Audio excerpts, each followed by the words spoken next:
আসসালামু আলাইকুম ওয়া রাহমাতুল্লাহ। প্রিয় দর্শক, আজকের ভিডিওতে আমি আপনাদেরকে জানাবো যে দোয়া পাঠ করলে ৭০,০০০ ফেরেশতা দিনরাত আপনার জন্য দোয়া করবে সেই হাদিস সম্পর্কে। এবং আজকের ভিডিওতে আমি আপনাদেরকে জানাবো সকাল সন্ধ্যায় আপনি করতে পারবেন এমন কিছু আমল সম্পর্কে।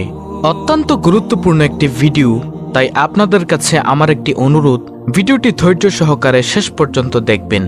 ইনশাআল্লাহ অনেক অনেক ফায়দা হবে। তাহলে চলুন প্রথমে জেনে নেওয়া যাক যে দোয়া পাঠ করলে ৭০,০০০ ফেরেশতা দিনরাত আপনার জন্য দোয়া করবে। প্রিয় দর্শক, একটি হাদিসে এসেছে, হযরত মাকাল ইবনে ইয়াসর রাদিয়াল্লাহু তাআলা আনহু বর্ণনা করেন, রাসূলুল্লাহ সাল্লাল্লাহু আলাইহি ওয়াসাল্লাম বলেছেন, যে ব্যক্তি সকালে ৩ বার আউযু বিল্লাহিস সামিউল আলিম মিনাশ শাইতানির রাজিম সহ সূরা হাশরের শেষ ৩ আয়াত পাঠ করবে, তার জন্য আল্লাহ তাআলা ৭০,০০০ রহমতের ফেরেশতা নিয়োগ করবেন। আর ফেরেশতাগণ সকাল থেকে সন্ধ্যা পর্যন্ত তার উপর আল্লাহর রহমত প্রেরণ করতে থাকবে। সুবহানাল্লাহ। আর যদি ওই দিন সেই ব্যক্তি মৃত্যুবরণ করেন, তবে সে শাহাদাতের মর্যাদা লাভ করবে। আর যে ব্যক্তি সন্ধ্যার সময় এই আয়াতগুলো পাঠ করবে, তার জন্য আল্লাহ তাআলা ৭০,০০০ রহমতের ফেরেশতা নিয়োগ করবেন। দর্শক, এই আয়াতগুলো বলতে সূরা হাশরের শেষ ৩ আয়াত। যে ব্যক্তি সন্ধ্যার সময় পাঠ করবে, তার জন্য আল্লাহ তাআলা ৭০,০০০ রহমতের ফেরেশতা নিয়োগ করবেন, যারা তার উপর সকাল হওয়া পর্যন্ত রহমত প্রেরণ করতে থাকবে। আর যদি ওই রাতে সে মৃত্যুবরণ করে, তবে শাহাদাতের মর্যাদা লাভ করবে। সুবহানাল্লাহ। প্রিয় দর্শক, তাহলে এই গুরুত্বপূর্ণ সূরা হাশরের ৩ আয়াত আমাদের অবশ্যই জানতে হয়। তাহলে চলুন আমরা জেনে নেই সূরা হাশরের শেষ ৩ আয়াত কি। সেটি হলো, আউযু বিল্লাহিস সামিউল আলিম মিনাশ শাইতানির রাজিম ওয়াল্লাহুল্লাযী লা ইলাহা ইল্লাহু আলিমুল গায়বি ওয়াশ শাহাদাতি হুয়ার রাহমানুর রহিম ওয়াল্লাহুল্লাযী লা ইলাহা ইল্লাহু আল মালিকুল কুদ্দুসুস সালামুল মুমিনুল মুহাইমিনুল আজিজুল জাব্বারুল মুতাকাব্বির সুবহানাল্লাহি আম্মা ইউশরিকুন হুয়াল্লাহুল খালিকুল বারিউল মুসাউবিরু লাহুল আসমাউল হুসনা ইউসাব্বিহু লাহুমা ফিস সামাওয়াতি ওয়াল আরদ ওয়া হুয়াল আজিজুল হাকিম। অর্থ হলো, আমি সর্বশ্রোতা ও সর্বজ্ঞ আল্লাহর কাছে বিতাড়িত শয়তান থেকে রক্ষার জন্য আশ্রয় প্রার্থনা করছি। আল্লাহই সেই সত্তা যিনি ছাড়া আর কোনো মাবুদ নেই। অদৃশ্য ও প্রকাশ্য সবকিছুই তিনি জানেন। তিনিই রহমান ও রহিম। আল্লাহই সেই মহান সত্তা যিনি ছাড়া কোনো মাবুদ নেই। তিনি বাদশাহ, অতি পবিত্র, পূর্ণাঙ্গ শান্তি, নিরাপত্তা দানকারী, হেফাজতকারী, সবার উপর বিজয়ী, শক্তি বলে নিজের নির্দেশ কার্যকরী করতে সক্ষম এবং সবার চেয়ে বড় হয়েও বিরাজমান থাকতে সক্ষম। আল্লাহ সেই সব শিরক থেকে পবিত্র যা লোকেরা করে থাকে। সেই পরম সত্তা তো আল্লাহই, যিনি সৃষ্টির পরিকল্পনাকারী, পরিকল্পনা বাস্তবায়নের নির্দেশ দানকারী এবং সেই অনুপাতে রূপদানকারী।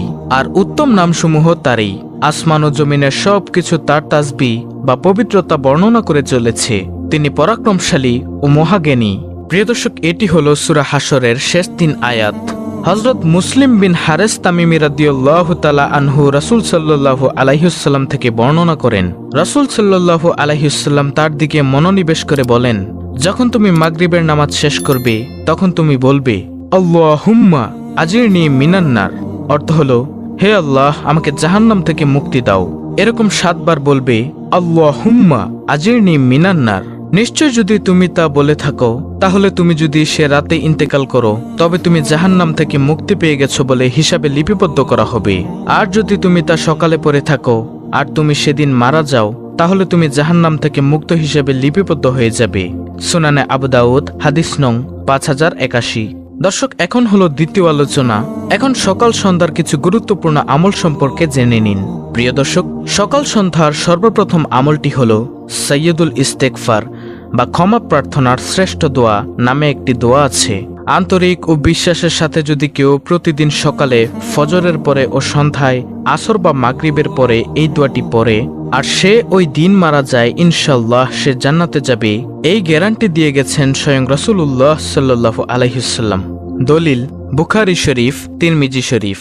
দর্শক, সাইয়্যিদুল ইস্তেগফার হলো, আল্লাহুম্মা আনতা রাব্বি লা ইলাহা ইল্লা আনতা খলাকতানি ওয়া আনা আবদুকা ওয়া আনা আলা আহদিকা ওয়া ওয়াদিকা মাস্তাতাতু আউযু বিকা মিন শাররি মা সানাতু আবউ লাকা বিনিআমাতিকা আলাইয়া ওয়া আবউ লাকা বিযাম্মি ফাগফিরলি ফাইন্নাহু লা ইয়াগফিরুয যুনুবা ইল্লা আনতা।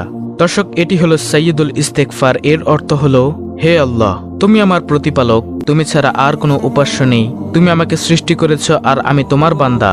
আমি আমার সাধ্য অনুযায়ী তোমার সাথে যে ওয়াদা করেছি পূরণ করার চেষ্টায় রত আছি। আমি আমার কর্মের অনিষ্ট থেকে পানাহা চাই। আমি স্বীকার করছি আমার প্রতি তোমার প্রদত্ত নিয়ামতের কথা। আমি আরো স্বীকার করছি আমার পাপে আমি অপরাধী। অতএব তুমি আমাকে ক্ষমা করো, তুমি ছাড়া ক্ষমা করার আর কেউ নেই। এটি হলো সকাল সন্ধ্যার প্রথম নম্বর আমল। প্রিয় দর্শক, সকাল সন্ধ্যার আরেকটি আমল হলো কিয়ামতের দিন আল্লাহর সন্তুষ্টি বা জান্নাত পাওয়ার জন্য সহজ আমলটি 3 বার করবেন।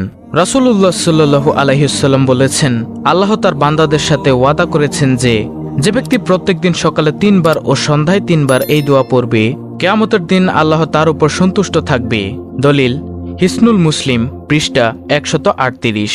আর সেই দোয়াটি হলো, রাদিতু বিল্লাহি রাব্বা ওয়া বিল ইসলামি দিনা ওয়া বি মুহাম্মাদিন নাবিয়্যা সাল্লাল্লাহু আলাইহি ওয়াসাল্লাম।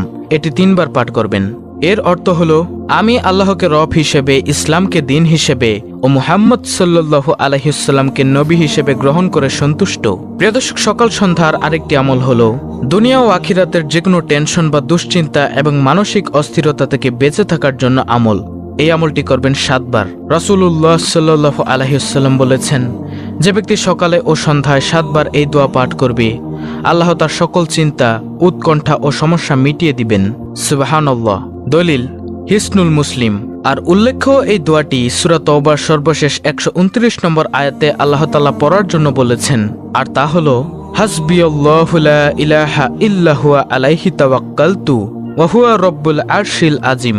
অর্থ হলো, আল্লাহই আমাদের জন্য যথেষ্ট, তিনি ছাড়া আর কোনো মাবুদ নেই, আমি তারই উপর নির্ভর করছি, তিনি মহান আরশের প্রভু।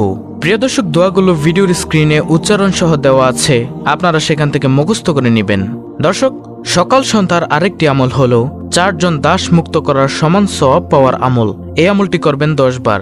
আর এই আমলটি 10 বার করলে 4 জন দাস মুক্ত করার সমান সওয়াব পাবেন। আর আমলটি হলো, লা ইলাহা ইল্লাল্লাহু ওয়াহদাহু লা শারীকা লাহু লাহুল মুলকু ওয়া লাহুল হামদু ওয়া হুয়া আলা কুল্লি শাইইন কাদির। নবী করিম সাল্লাল্লাহু আলাইহি ওয়াসাল্লাম বলেছেন, যে ব্যক্তি এই দোয়াটি দিনে 10 বার পাঠ করবে, সে ব্যক্তি ইসমাঈল আলাইহিস সালামের বংশের 4 জন দাস মুক্ত করার সমান সওয়াব পাবে। সুবহানাল্লাহ। দলিল সহিহ বুখারী 6404 নং হাদিস, মুসলিম শরীফের হাদিস। প্রিয় দর্শক, সকাল সন্ধ্যার আরেকটি আমল হলো আয়াতুল কুরসি পাঠ করা 1 বার। আয়াতুল কুরসি হলো সূরা বাকারার 255 নং আয়াত। রাসূলুল্লাহ সাল্লাল্লাহু আলাইহি ওয়াসাল্লাম বলেন, যে ব্যক্তি সকাল হওয়ার পর আয়াতুল কুরসি পড়বে, সন্ধ্যা পর্যন্ত জিন বা শয়তানের কবল হতে সে হেফাজতে থাকবে। আর যদি সে সন্ধ্যা হওয়ার পর পাঠ করে, তাহলে সকাল হওয়া পর্যন্ত সে জিন বা শয়তানের কবল থেকে হেফাজতে থাকবে। নাসাঈ শরীফের হাদিস। প্রিয় দর্শক, সকাল সন্ধ্যার আরেকটি আমল হলো সূরা ইখলাস, সূরা ফালাক, সূরা নাস পাঠ করা। আবু দাউদ শরীফের হাদিস, তিরমিজি শরীফের হাদিস। দর্শক, সকাল সন্ধ্যার আরেকটি আমল হলো সুবহানাল্লাহি ওয়া বিহামদিহি পাঠ করা 100 বার। সহিহ মুসলিম শরীফের হাদিস। যে ব্যক্তি সকালে 100 বার এবং সন্ধ্যায় 100 বার এই তাসবিহ পাঠ করবে, কিয়ামতের দিন তার চাইতে উত্তম আমল নিয়ে কেউ আর আসতে পারবে না, তবে ওই ব্যক্তি ব্যতীত যিনি অনুরূপ তাসবিহ পাঠ করেছে অথবা তার চাইতে বেশি আমল করেছে। তো প্রিয় দর্শক, এই ছিল আজকের ভিডিও, অত্যন্ত গুরুত্বপূর্ণ একটি ভিডিও।